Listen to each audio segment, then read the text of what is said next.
ચાલુ કરો લોકો. ચાલુ જ છે. નમસ્કાર નમસ્કાર નમસ્કાર.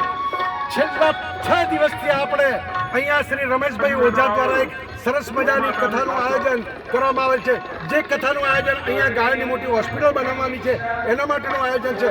અને દરરોજ લગભગ 50,000 વ્યક્તિઓ, ભાઈઓ બહેનો વડીલો આગેવાનો અને બધા જ લોકો, તમામ સમાનો અને સમરસતા મુજબ દરેક સમાજના લોકો અહીંયા કથા સાંભળવા આવે છે અને પ્રસાદ આરોગે છે.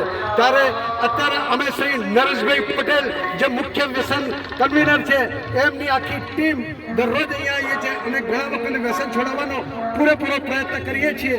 ત્યારે આજે વ્યસન મુક્તિ કન્વીનર પણ 2 શબ્દો બોલશે.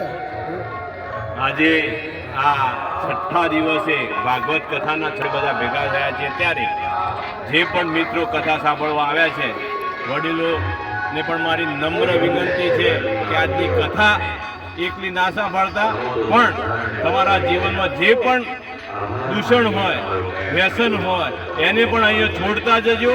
તો કદાચ આપણી આ ભાગવત કથા આપણે સાંભળી છે એ ખરેખર યથાર્થ થશે.